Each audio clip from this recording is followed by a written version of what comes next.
Hello everyone, स्वागत है सभी का हमारे यूट्यूब चैनल में। आज के दिन में गणित कक्षा 10 प्रायिकता के एक ऐसे प्रश्न को हल करने वाले हैं जो यूपी बोर्ड एग्जाम 2026 के लिए बहुत ही ज़्यादा महत्वपूर्ण है, क्योंकि इसी तरह के प्रश्न प्रायिकता से संबंधित यूपी बोर्ड में हर वर्ष पूछे गए हैं। क्योंकि यह प्रश्न यूपी बोर्ड एग्जाम 2018, 2020, 2022 और 2024 में कुल 6 अंकों में पूछा जा चुका है। ठीक है, 6 अंक वाला प्रश्न है ये। तो इस प्रश्न को हल करना बहुत ही आसान है। अब ये जानने के लिए ये जो आसान कैसे है, तो सबसे पहले तो आपको जो है प्रायिकता के बारे में पता होना चाहिए कि प्रायिकता होता क्या है। तो आप सभी जानते होंगे कि किसी भी घटना के घटित होने की जो संभावना होती है उसी को हम प्रायिकता कहते हैं। ठीक है, और यहाँ पे प्रायिकता का मतलब देखिए, प्रायिकता को हम लोग जो है पीई से क्या करते हैं, दर्शाते हैं। मतलब प्रायिकता को पीई का मतलब है प्रोबेबिलिटी ऑफ इवेंट कहते हैं इंग्लिश में। ठीक है, प्रायिकता को हम लोग पीई से क्या करते हैं, दर्शाते हैं।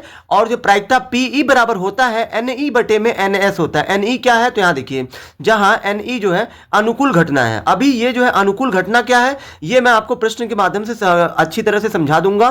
फिर यहाँ पे एनएस का मतलब है कुल घटनाओं की संख्या। तो फिर यहाँ पे ये जो है एनएस क्या है, ये भी मैं अभी आपको प्रश्न के माध्यम से समझा दूंगा। ठीक है, तो चलिए हम लोग प्रश्न को बहुत ही आसान तरीके से पहले हल कर लेते हैं।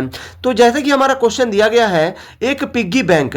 पिग्गी बैंक आप सभी जानते होंगे कि पिग्गी बैंक होता क्या है। पिग्गी बैंक का मतलब है गुल्लक। आप सभी जानते हैं ना कि ये गुल्लक को हम लोग जो है पिग्गी बैंक कहते हैं। ठीक है, इंग्लिश में इसको हम लोग पिग्गी बैंक कहते हैं। गुल्लक जैसे नहीं होता है ये मिट्टी का गुल्लक होता है, प्लास्टिक का गुल्लक होता है, जिसमें हम बचपन में पैसे क्या करते थे, उसमें जमा करते थे, तो वही वाला गुल्लक है यहाँ पे। तो कह रहा है एक पिग्गी बैंक में, यानी कि एक गुल्लक में 50 पैसे के 100 सिक्के हैं। कितने सिक्के हैं, 100 सिक्के हैं 50 पैसे के। ठीक है, 1 रुपए के 50 सिक्के हैं, 2 रुपए के 20 सिक्के हैं और 5 रुपए के 10 सिक्के हैं। यदि पिग्गी बैंक को हिलाकर उल्टा करने पर कोई एक सिक्का गिरने के परिणाम सांप्रायिक है, तो इसकी क्या प्रायिकता है कि वह गिरा हुआ सिक्का 50 पैसे का होगा या 5 रुपए का होगा।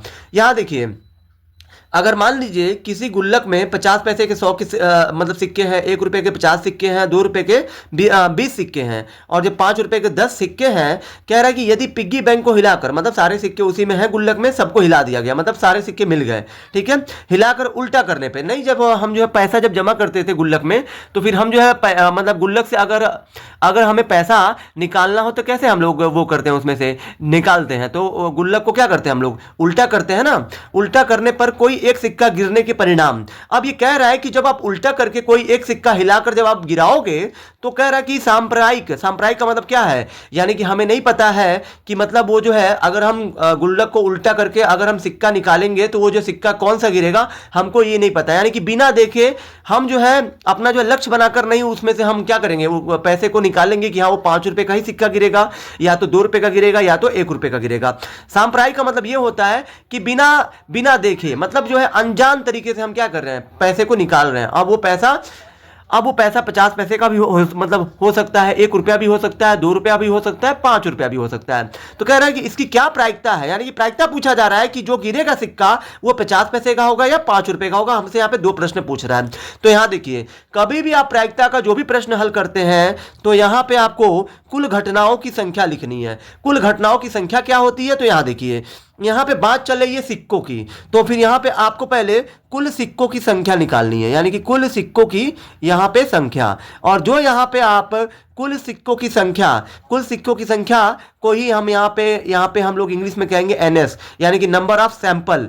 सैंपल का मतलब है कुल परिणामों की संख्या कितनी हो जाएगी, कुल सिक्कों की संख्या ही हमारी कुल परिणामों की संख्या होगी। अब ये बताइए, सिक्के हमारे कितने, पहले तो 50 पैसे के 100 सिक्के हैं, फिर 1 रुपए के 50 हैं तो 50 लिखिए, फिर प्लस 2 रुपए के कितने सिक्के हैं, 20 सिक्के, तो 20 लिखिए, प्लस 5 रुपए के 10 सिक्के हैं, तो यहाँ पे लिख दीजिए 10। अब यहाँ देखिए, 100, 50, 150 और 20 170 और 10 कितना होता है, 170 और 10 एक हो जाएगा आपका 180, यानी कि जो यहाँ पे 180 आया यही हमारा एनएस है। ठीक है, अब यहाँ देखिए, अब यही आपकी जो कुल परिणामों की संख्या है, मतलब 180 परिणाम में से ही आपको जो उसकी प्रायिकता बतानी है, जो 50 पैसे का सिक्का होगा और ये 5 रुपए का सिक्का होगा। तो हम पहला प्रश्न हल कर लेते हैं। ये जो बहुत बड़ा लिखा है लेकिन ये कोई कठिन नहीं है। अब यहाँ देखिए, पहला हमसे प्रायिकता किसका पूछा है, 50 पैसे का, तो यहाँ पे लिख देंगे P, यानी कि प्रायिकता किसका, 50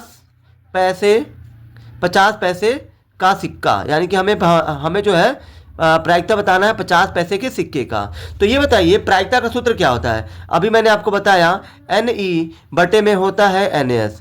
NE का मतलब क्या होता है, अनुकूल घटना। यहाँ देखिए NE मैंने लिखा है, NE का मतलब है अनुकूल घटना, यानी कि number of event. Number of event क्या होता है, यानी कि वो घटना जो हमें अपने पक्ष में लानी है। अब ये देखिए प्रश्न में पूछ क्या रहा है, 50 पैसे का सिक्के का प्रायिकता बताना है, यानी कि हमें जो है 50 पैसे की प्रायिकता बतानी है। तो ये 50 पैसे की जो सिक्कों की संख्या होगी वही हमारी अनुकूल घटना होगी। तो ये बताइए यहां पे बटे है ना, बटे का बटे लिख दीजिए। NS का मतलब ये होता है total number of sample. Sample का मतलब है कुल परिणामों की संख्या। कुल 180 सिक्के हैं, यही आपका कुल परिणामों की संख्या हो जाएगी। NE का मतलब ये है 50 पैसे का सिक्का का हमको जब प्रायिकता बताना है तो आपको यहां पे बटे के ऊपर 50 पैसे की सिक्कों की संख्या लिखनी है। तो 50 पैसे के कितने सिक्के हैं आपके प्रश्न में, तो यहां देखिए प्रश्न में 50 पैसे के 100 सिक्के हैं, तो यहां पे NE की जगह पे आपको 100 लिखना है। अब ये 1 0 से 1 0 काट दीजिए, 2 5 10 और 2 9 18, यानी कि ये 5 बटे के 9 ये आपका पहले प्रश्न का उत्तर होगा। 50 पैसे की जो सिक्के की प्रायिकता होगी वो 5 बटा 9 होगा, यानी कि इसका मतलब ये हुआ कि 9 सिक्का अगर आप गिराएंगे तो हो सकता है 5 सिक्का उसमें से 50 पैसे का निकल जाए। ठीक है, अब यहां देखिए दूसरा हमसे ये पूछा है कि 5 रुपए का होगा। अब हमें प्रायिकता बतानी है कितना, 5 रुपए का सिक्का।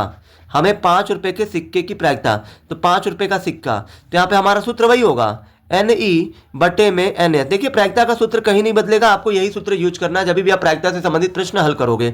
NE का मतलब यह है कि यहाँ पे अनुकूल घटना है। अनुकूल का मतलब यह है कि जो घटना हमें अपने पक्ष में लानी है। तो मुझे अपने पक्ष में 5 रुपए का सिक्का लाना है। तो 5 रुपए के सिक्कों की संख्या कितनी है प्रश्न में, तो यहाँ पे आप देख सकते हैं कि 5 रुपए के कितने सिक्के हैं, 10। तो यहाँ पे आपको NE का मतलब हो जाएगा 10 और बटे में NS का मतलब है टोटल सिक्कों की संख्या 180। 1 0 से 1 0, ऊपर क्या बचा 1 और नीचे क्या बचा 18। तो ये आपका हो जाएगा 5 रुपए के सिक्कों की प्रायिकता 1 बटा 18, यानी कि इसका मतलब यह हुआ कि अगर आप 18 सिक्का गिराएंगे तो हो सकता है उसमें से एक सिक्का, कम से कम एक सिक्का 5 रुपए का आ सकता है, या तो आपका 5 रुपए का सिक्का एक से भी ज्यादा भी आ सकता है, क्योंकि प्रायिकता हमें जो है न्यूनतम उस घटना की संभावना बताता है कम से कम कितना हो सकता है। तो कम से कम 18 सिक्कों में एक हो सकता है, 18 में एक से ज्यादा भी आ सकता है, वही आपका यहां पे भी लागू होगा। अगर यहां देखिए 9 सिक्का आप गिराते हैं तो कम से कम 5 सिक्का 50 पैसे का गिरेगा, क्योंकि 50 पैसे की सिक्कों की संख्या 100 है। 180 सिक्कों में 100 सिक्के 50 पैसे के ही हैं, तो हो सकता है कि 9 में से 5 कम से कम 5 गिरे, और ये 9 सिक्कों में 5 कम से कम है, 5 से ज्यादा भी आ सकते हैं। तो इस तरीके से इन दोनों प्रश्नों का समापन हुआ। आई होप कि आप सभी को ये प्रश्न का सॉल्यूशन बहुत अच्छे से समझ में आया होगा। अगर आपको नहीं आया होगा तो आप जो कमेंट करके जरूर बताएं। अगर आपको मेरी ये वीडियो अच्छी लगी हो तो मेरे चैनल को लाइक, सब्सक्राइब और शेयर जरूर करें, जिससे आने वाली वीडियो की नोटिफिकेशन आपको मिलती रहे।